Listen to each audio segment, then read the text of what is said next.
Hey, Peter. Hey, so what's your feeling now when you're entering the knockout stages of the tournament? Anything that's on your mind? Are you thinking about how close it might be to the end? No, I know I don't think about that at all.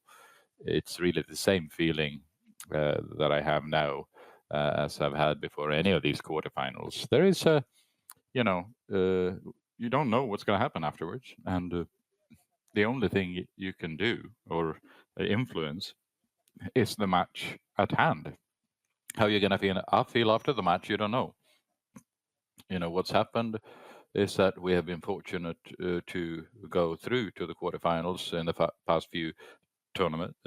But it's if you were to be knocked out, there is always a certain emptiness, and winning the last match is always so cool. That's why we still these bronze matches, even emotionally, are a lot more fun, than getting a silver because you've just lost the most recent match you played. So you're very much focused on the game before you. Yeah, so just a follow-up question to that. You always talk about how you are only looking forward to the next match. How easy or difficult is it as a group to stay in that bubble and not to, look forward in your mind? What's the challenge? I don't think that is much of a challenge, to be honest. Most people think about the match before you. We're very focused on this, and everyone has, both from their clubs and the national side, they've experienced their experience of playing these kind of matches. You know, somewhere you respect your opponent, you think you're going to win, and then you never know what's going to happen. Football is unpredictable, so you cannot, come up with something beforehand concerning how you're going to feel. I think we're all in that situation. There is a belief that we can win this match, but we also know that we might lose, particularly, against this kind of opposition. Nothing is, obvious when it comes to the outcome. Peter, first of all, the classic question: are all players available to play tomorrow? Yes, you saw the first 15 minutes, and everyone was on the pitch training. So that's my answer. Thank you. And the question number two, then, you have been through a few penalty shootouts during your era. Some of them good, some of them less so. Is there anything that you have learned from going through these kind of penalty shootouts? Is there anything you've changed in your plan or your strategy around it that you can implement in case there is a penalty shootout tomorrow? No, well, of course, the match is of that nature. It might be 120 minutes, and that's something that you have to think about when you balance your team.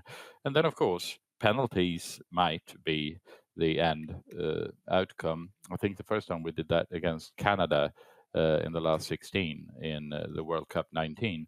So somewhere it's a personal responsibility. The players who want to practice penalties can do so. We haven't kind of organized a specific penalty competition or anything like that. There are some players shoot more penalties than others, but this is where you have one of the most difficult moments in football because it's so difficult to prepare. Everyone has played a game, they've been in a defensive position, offensive position, whatever. But penalties, when you look at a squad of 23 players and you ask how many of these players take penalties in their clubs, not very many. And how many penalties do you shoot a year? Maybe four or five. And how many of those are absolutely decisive? Maybe one. So this is very difficult to have a plan around about what to do. And what I don't know, or what no one knows, is what our final 11 will look like after 120 minutes.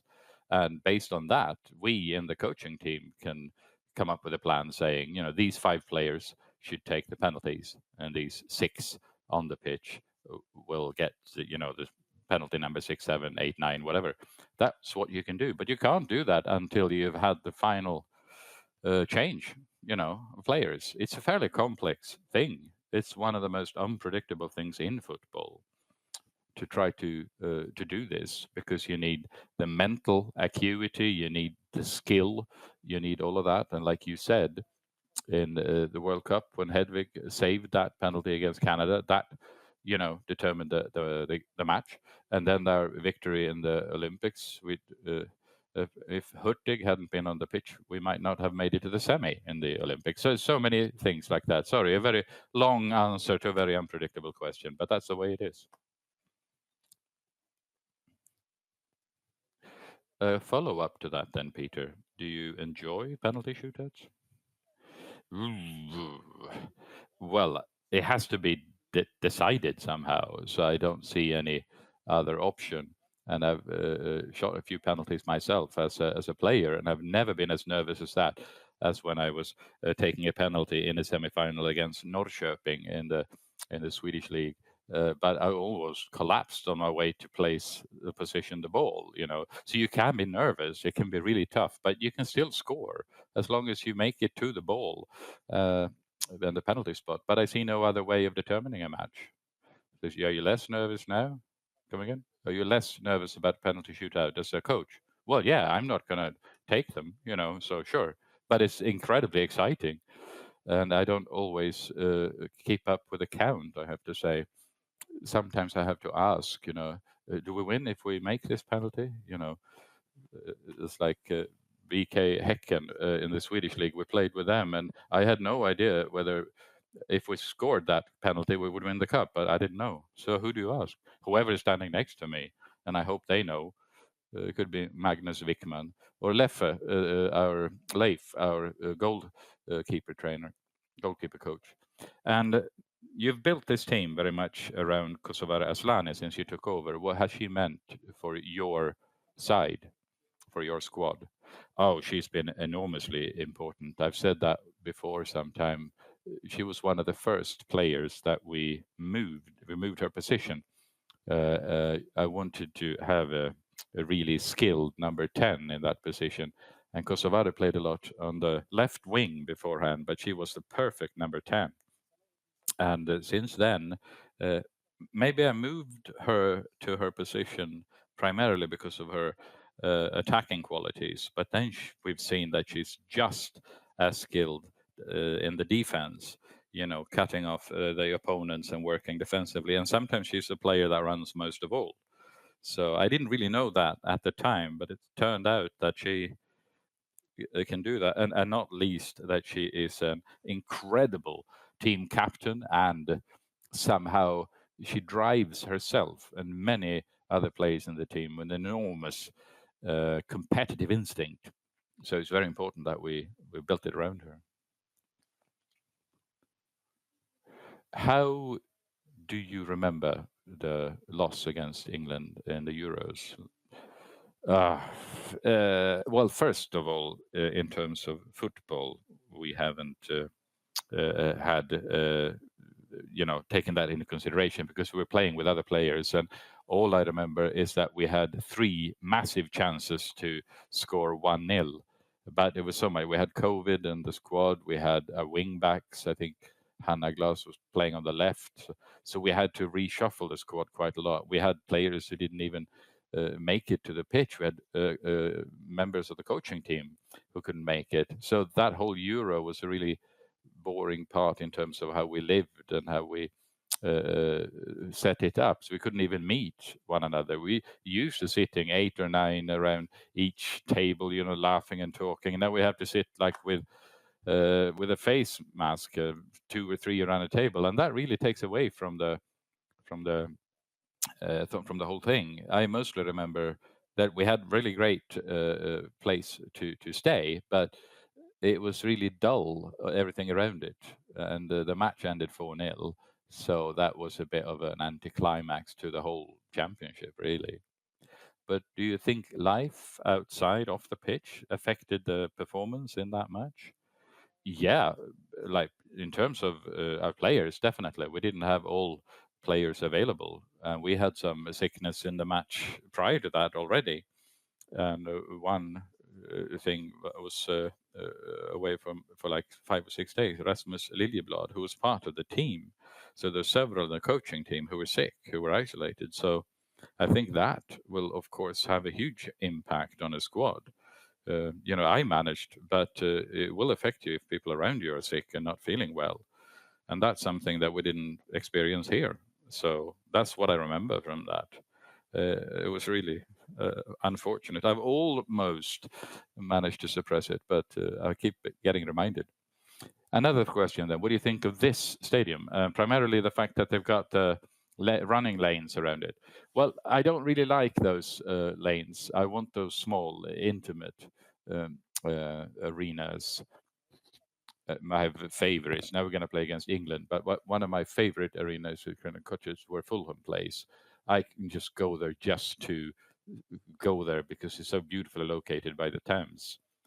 But I have to say, most recently, our supporters made this arena brilliant. I didn't even think about the fact that they were the tracks around the pitch. Other side from that, it took a while to get onto the pitch, but so they kind of the focus was on the supporters rather than the tracks. So that was cool. So, Peter, we're not going to get stuck in what has been, but when we spoke to Hurtig and Magdalena Eriksson yesterday, Hurtig had suppressed or forgotten the match against England in 2022, and Magdalena Eriksson said there were many negative thoughts around it, but that could still be a motivator. So what do you do in order to not linger on those negative feelings? I know they have lots of matches in between, but the Euros is a Euros. Nothing really. We haven't talked about it. It's not something that we as a squad. I'm sure individuals can have different memories of that match, but you're associated with that. So we haven't had to, me and Magnus, we haven't talked anything about that particular match or what that was like. So you just leave it. And if anything important in terms of football had been important, we might have looked at a video clip or something of it, but maybe we have just suppressed it, and it could be. But if a player thinks about it, they can deal with that themselves. If they wake up at 4:30 a.m. screaming England, Sweden 4-0, sure, but they'll deal with it. Should we then have one or two questions in English to have some quotes on the English TVs as well? We can have one question here. Hi, Peter. After that Euro 2022 defeat, you said something like Sweden didn't have the same quality as England in the one-against-one duels out wide. Do you think that's an area where Sweden have progressed in the last 3 years?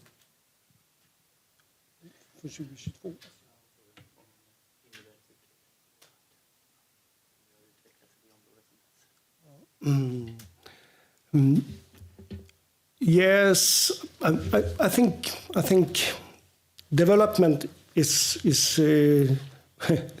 always in football, and I think both we and England are better now than we were in 2022. And you can see, for me, it's always, if you take the World Cup 23, everything was better. The physical thing were better. The football is better.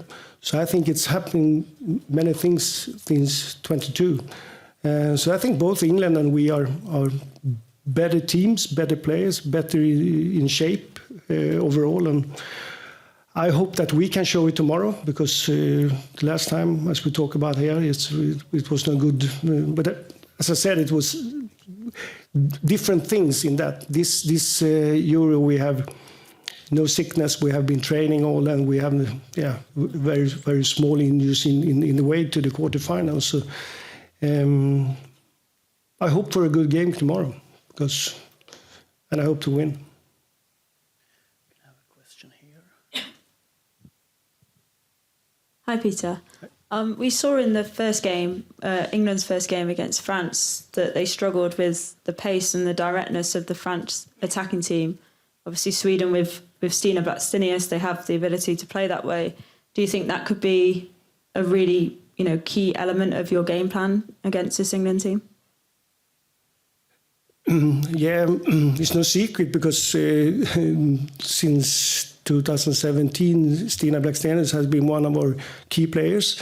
And the transition is one of the good things with the Sweden team. And Stina Blackstenius is not. She's a very good striker, but she's also very good in the defending. So I think that's not a secret for the English team that they know. And where Williamson, she's have her training in Arsenal. So for which one it's more good, I don't know. But I think the transitions in our team is very important, and not only Stina, but we have more players. But to be more directly when we win the ball, that's important, and that's no secret. England knows it, and we know it. Yeah, Lauren James has had some really excellent games as well in the group stages. Simple question, but how do you deal with Lauren James? What? Oh, yeah. I'm happy that I can't handle her because yes, one of these players, we can have a training in when we met Denmark, we have Pernille Harder, she's a special one, and we have Eva Pajor in Poland, she's a special one, Schüller in Germany, she's a special one, and James is also a special player that, yeah, she's, I like that kind of player because she has something special, movement and things like that, but she's doing the things she thinks right on the pitch. As a coach, sometimes you want structure. You want, do that. But I think James, even if she listens to the coach, she make her own decisions on the pitch. And every coach like that kind of players. And but I hope we can handle it tomorrow.